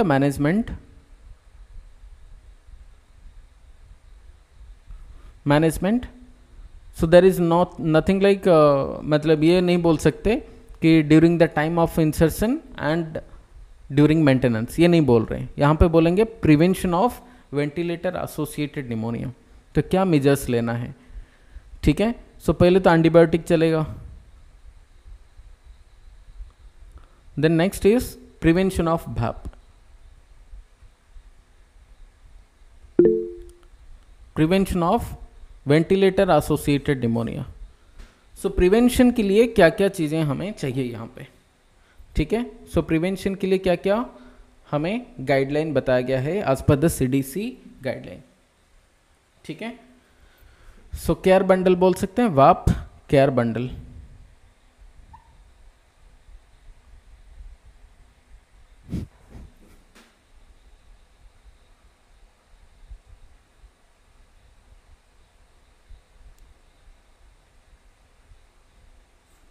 ठीक है। इसमें क्या क्या चीज़ें आता है, फिर नॉर्मली जैसे हमारा सारा बंडल केयर में आता है वैसे यहाँ पे आ जाएगा क्या, हैंड हाइजीन। अच्छा मेरा वॉइस क्लियर है ना सबके लिए? पहले आ जाता है हैंड हाइजीन, देन कौन सा वाला पोजीशन होना चाहिए, position should be Fowler's position, semi Fowler's position, semi Fowler's position, then oral hygiene होना चाहिए, ठीक है। जो कि बेसिकली हम 0.2% क्लोरोहेक्सिडिन ग्लूकोनेट को यूज़ करते हैं। देन फॉर एडिशनल प्रोटेक्शन के लिए यहाँ पर कुछ इंपॉर्टेंट चीज़ें करना पड़ेगा। क्या? पेप्टिक अल्सर डिजीज का prophylaxis, peptic ulcer disease prophylaxis,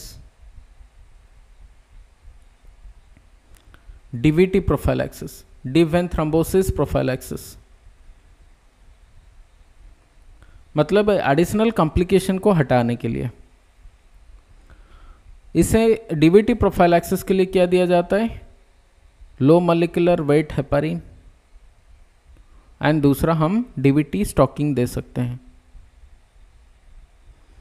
DVT वाला क्लास देखोगे और पेप्टिक अल्सर डिसीज वाला क्लास देखोगे, वहाँ पे और भी ज़्यादा अच्छे से मिल जाएगा।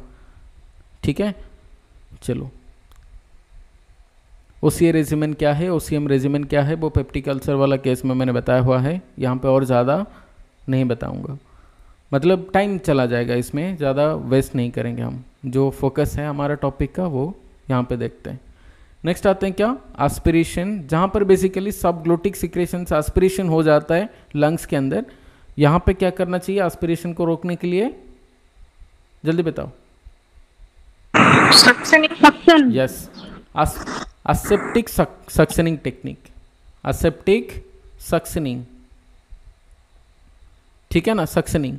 लेकिन ये एसेप्टिक सक्शनिंग मतलब क्या? वहाँ पे जो पोर्ट है ऑलरेडी ईटी ट्यूब में, वो पोर्ट से निकालना। ठीक है, नेक्स्ट आते हैं क्या? ET tube pressure monitoring. ET tube का जो कफ है, ठीक है, यहाँ पे कफ मानोमीटर एक आता है, डिवाइस आता है, उसमें नाप सकते हैं हम बेसिकली। ईटी ट्यूब कफ मानोमीटर के थ्रू हम नाप सकते हैं ईटी ट्यूब कफ का प्रेशर कितना है। ठीक है, सो प्रेशर को नापना जरूरी है, मॉनिटर करना जरूरी है। अगर ये कम होता जा रहा है, इसका मतलब जो ट्यूब प्लेसमेंट हुआ है ट्रैकिया के अंदर, उसमें जो बैलून इन्फ्लेट होके है, वो हो सकता है बैलून धीरे धीरे डिफ्लेट हो रहा हो। अगर प्रेशर मेंटेन होके रह रहा है, इसका मतलब है बढ़िया है, वो बैलून जो है वो अच्छा से है।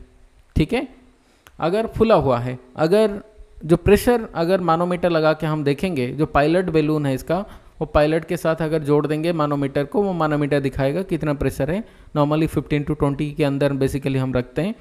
अगर वो कम होता जा रहा है, इसका मतलब है वहाँ पे जो बैलून है वो बैलून धीरे धीरे डिफ्लेट हो रहा है। अगर डिफ्लेट हो रहा मतलब क्या? वो सिक्रेशन जो जमा हुआ है सबग्लोटिक सिक्रेशन से, वो जाएगा लंग्स के अंदर। ठीक है, इसलिए ईटी ट्यूब कफ प्रेशर मेजरमेंट करना इम्पोर्टेंट है। ठीक है, समझ में आ रहा है क्या? और एक इम्पोर्टेंट है, एचएमई फिल्टर को हम लगा सकते हैं। अगर वेंटिलेटर लगाया जाता है, between ventilator and the circuit हमें ये एचएमई फिल्टर को लगा देंगे। इसमें क्या होगा, क्योंकि जो सर्किट है वो तो पेशेंट के लिए वन टाइम यूज़ है, पर वेंटिलेटर के अंदर भी तो कुछ हो सकता है। सो नाउ एचएमई फिल्टर क्या करेगा? This will filter the organisms, so this will prevent cross contamination. ठीक है ना, प्रिवेंट क्रॉस कंटामिनेशन। ये फिल्टर करके बैक्टीरिया वगैरह छोड़ेगा पेशेंट के अंदर। तो इसलिए एचएमई फिल्टर, इसे क्या बोलते हैं? एग्जाम में क्वेश्चन पूछ लेगा। कहाँ पर लगाया जाता है? वेंटिलेटर सर्किट में लगाया जाता है। ठीक है, सर्किट में लगाने से क्या होगा? जो वेंटिलेटर से आता है, जो एयर आता है, उसको वो फिल्टर करके छोड़ेगा। ठीक है ना, तो एचएमई फिल्टर याद रखना, एग्जाम में क्वेश्चन पूछता है, ये इमेज बेस्ड क्वेश्चन पूछेगा, इसको याद रखना। ठीक है, चलो नेक्स्ट चलते हैं। भाप के बाद हमारा नेक्स्ट जो टॉपिक है वो है एसएसआई, इसे बोलते हैं सर्जिकल साइट इन्फेक्शन। ठीक है, SSI bundle, surgical site infection bundle. तो यहाँ पे बेसिकली सर्जिकल साइट इन्फेक्शन कब बोला जाएगा? पेशेंट का तो पहले तो सर्जरी होना चाहिए। अगर किसी का सर्जरी नहीं हुआ, हम बोल सकते हैं क्या वो सर्जिकल साइट इन्फेक्शन है? नहीं बोल सकते। तो पहले पेशेंट का सर्जरी होना चाहिए, है ना? बोलो। हाँ सर। चलो, और सर्जिकल साइट से या सर्जिकल साइट का आसपास अगर 30 दिन के अंदर कितना दिन, टाइमलाइन क्या है पे यहाँ पे 30 डेज।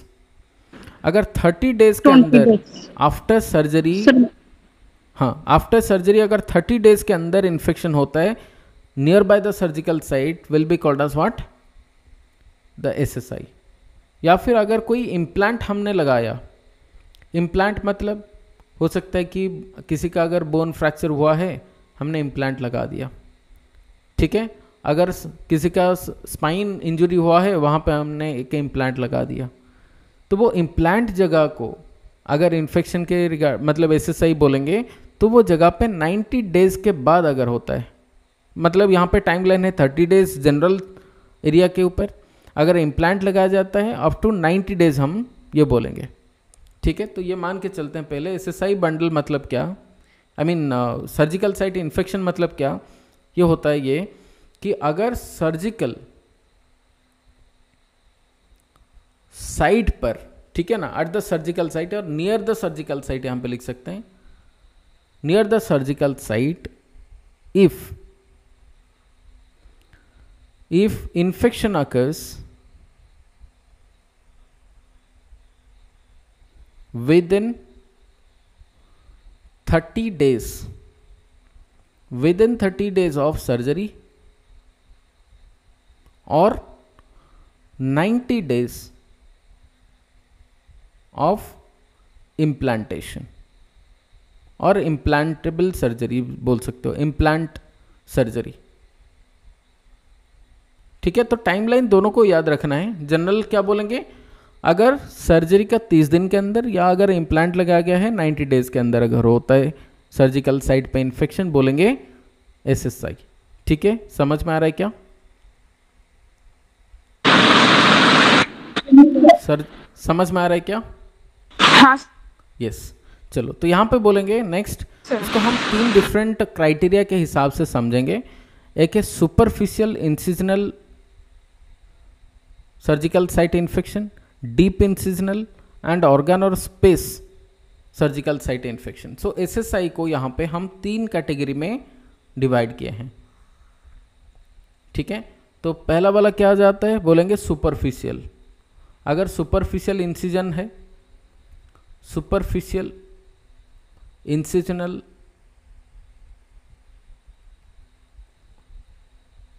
सर्जिकल साइट इन्फेक्शन बोल देंगे। अगर जो इंसिजन हमने किया था वो थोड़ा डीप है तो बोलेंगे deep incisional surgical site infection. या फिर नंबर 3, अगर कोई ऑर्गन के ऊपर हमने सर्जरी किया था, ठीक है, सो उसे बोलेंगे क्या, ऑर्गन या फिर स्पेस या फिर कोई कैविटी, जैसे मान के चलते हैं जैसे हमारा क्या हो जाता है, प्लूरल कैविटी हो गया, पेरिटोनियल कैविटी हुआ, तो वो स्पेस में अगर इन्फेक्शन होता है कैविटी के अंदर, ऑर्गन या space surgical site infection. So this are going to be 3 different types of surgical site infection, you have to remember one by one. Number 1 is superficial incisional SSI। Basically ये कितना दिन के अंदर होना चाहिए, विद इन 30 डेज, ठीक है, with in 30 days होना चाहिए। That should be purulent discharge, purulent discharge होना चाहिए, ठीक है। और क्या होना चाहिए, that should be positive wound culture, positive wound culture होना चाहिए। There should be pain at the surgical site infection, there should be swelling and there should be as well as redness. This is going to be surgical superficial incisional surgical site infection. Deep incisional वाला case में जहाँ पर थोड़ा deep incision हमने किया था वहाँ पे थोड़ा लंबा टाइम लेता है इन्फेक्शन शो कराने के लिए, so it takes around within 30 to 90 days. अगर इम्प्लांट लगाया गया है तो 90 डेज हम मान के चलते हैं।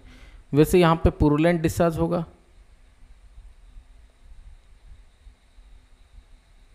ठीक है। यहाँ पे फीवर होता है, fever will be greater than 38 degree centigrade and there will be देहिसेंस।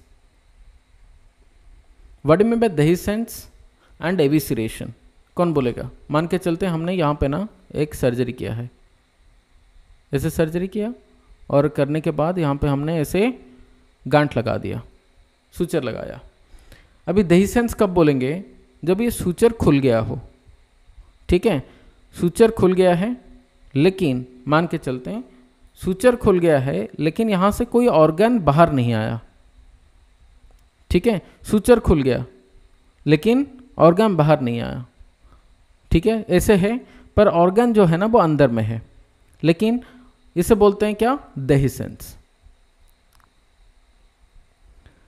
और दूसरा वाला कंडीशन जहां पर ये खुल तो गया, उसके साथ आ जाता है इंटेस्टाइन, मान के चलते हैं बाहर आ गया, और बाकी जो ऑर्गन्स हैं एब्डोमेन के अंदर से बाहर आ जाता है। मोस्ट कॉमनली एब्डोमिनल सूचर के थ्रू बाहर आ जाता है। एब्डोमिनल इंसिजन अगर किया जाता है तो मोस्ट कॉमनली होता है, क्योंकि एब्डोमिनल प्रेशर ज़्यादा है। तो ऑर्गन इसके अंदर से बाहर आ गया, इसे बोलते हैं एविसिरेशन। एविसिरेशन से याद रखो, ई स्टैंड्स फॉर एग्जिट। एग्जिट मतलब बाहर आ जाना, यहाँ से ऑर्गन बाहर आ गया। जो सर्जरी हमने किया था, इंसिजन, तो मतलब इंसिजन किया था, वहाँ पे गांठ लगाया था, सूचर लगाया था, सूचर खुल गया, ऑर्गन बाहर नहीं आया, बोलेंगे dehiscence। ऑर्गन बाहर आ गया, बोल देंगे एविसिरेशन। समझ गए? समझ गए? हाँ या ना बोलो। चलो, यहाँ पे बोल दिए dehiscence। नेक्स्ट आते हैं ऑर्गन और स्पेस सर्जिकल साइट इन्फेक्शन। ये वाला केस में क्या बोलेंगे? यहाँ पे भी it will be occurring with in 30 to 90 days, ठीक है। It will involve organs, organ के ऊपर इसका इन्वॉल्वमेंट होगा या फिर कैविटीज के अंदर होगा। फीवर होता है, fever will be greater than 38 degree centigrade, इसमें भी dehiscence होगा, ठीक है, and there will be purulent discharge. ये हो गया regarding 3 different types of surgical site infection, ठीक है। तो मोस्ट कॉमनली अगर देखोगे, it should be within 30 days, that should be purulent discharge and there will be pain. और अगर ये डीप है, सुपरफिशियल है, तो पूरा अंदर नहीं गया ना, वो ऑर्गन कैसे आएगा? अगर डीप इंसिजन किया गया है, अंदर में गए हैं, ऑर्गन पूरा ओपन किए थे, then there is a possibility of dehiscence, even evisceration. dehiscence is the, I mean, early stage में होगा, मान के चलते हैं। So this are very specific and very generalise, मतलब सर्जिकल साइट इन्फेक्शन का फीचर। नेक्स्ट आते हैं मैनेजमेंट, जो कि हम बोलेंगे SSI केयर बंडल।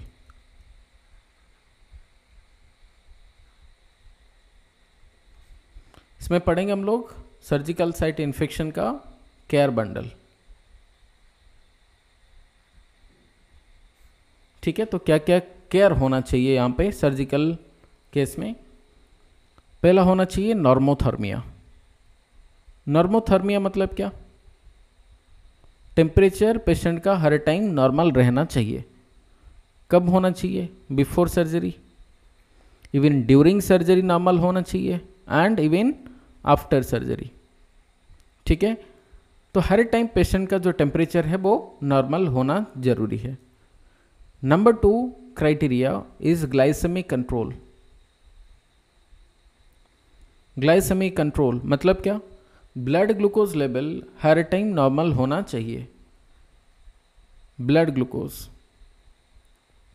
ठीक है। ब्लड ग्लूकोज क्या होना चाहिए? अंडर कंट्रोल और अंडर नॉर्मल होना चाहिए, तब जाके सर्जरी कर सकते हैं। या फिर सर्जरी के बाद अगर ब्लड ग्लूकोज लेवल बढ़ रहा, then there is also a risk of infection. तो इसलिए ब्लड ग्लूकोज लेवल क्या होना चाहिए? अंडर कंट्रोल होना चाहिए। जब हम सर्जरी के लिए पेशेंट को लेके जाएंगे, तब पेशेंट को नहाएंगे, ठीक है ना। पेशेंट बाथिंग, एक्चुअली सच में क्या नहाएंगे? नहीं, bathing with chlorhexidine gluconate before surgery, ठीक है। क्लोरोहेक्सिडीन ग्लूकोनेट से पेशेंट को पूरा वाइप करेंगे, so that the patient will be, या फिर बाथिंग क्लोरोहेक्सिडीन ग्लूकोनेट का एक आता है ना, मतलब नहाने के लिए पॉसिबल है तो कराएंगे, नहीं तो नहीं करा सकते, वाइप करा सकते हैं, ठीक है ना। क्लोरोहेक्सिडीन ग्लूकोनेट डाल के पेशेंट का नहाने के लिए भी दिया जाता है। देखो कभी वैसे क्लोरोहेक्सिडीन ग्लूकोनेट को डाला जाता है नहाने के लिए, देखो वैसे कोई पेशेंट को?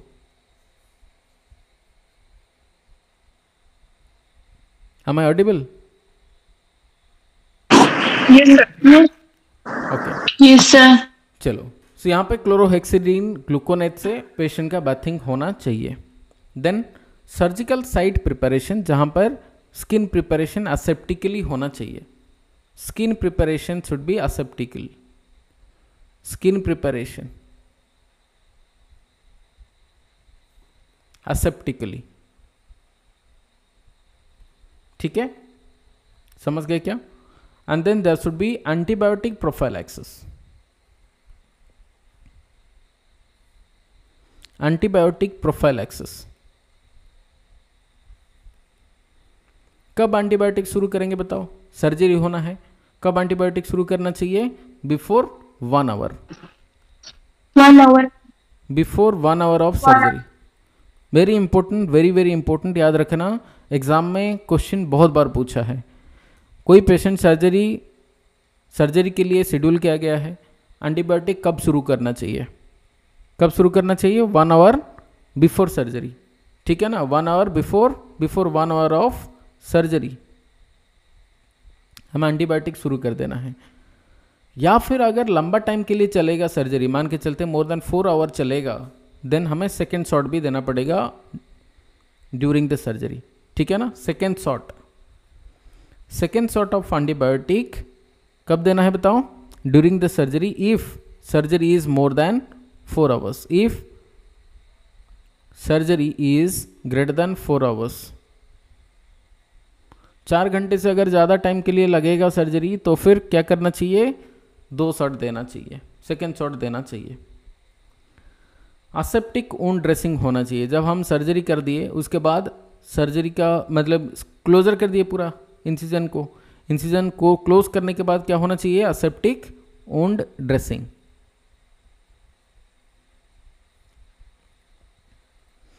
And then patient education. Patient education किसके रिगार्डिंग देना चाहिए? कि डिस्चार्ज होने के बाद घर में तो जाओगे, वहाँ पे कैसे वुंड केयर करना, ठीक है? सो पेशेंट को एजुकेट करना है regarding wound care at home, ठीक है? Patient education on post discharge wound care, मतलब आफ्टर डिस्चार्ज वो वुंड केयर कैसा करेगा, वैसे हमें पेशेंट को एजुकेट करना है। समझ में आया? क्या समझ में आया? So this is all regarding the SSI care bundle. आज हमने पढ़ा हॉस्पिटल एक्वायर्ड इन्फेक्शन का 4 डिफरेंट इंपॉर्टेंट कंपोनेंट। क्या था?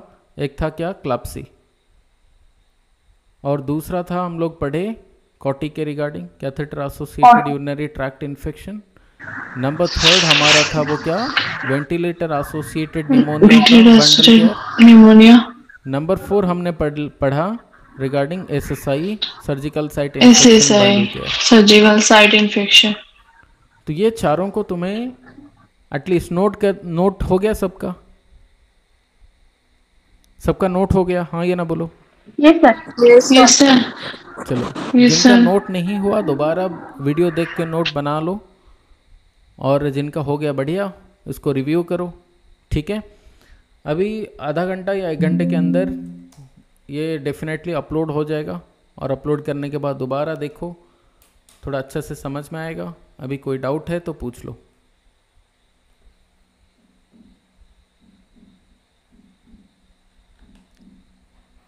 बंद करूं? हाँ sir. Okay, yes sir. Bye, take care, good night.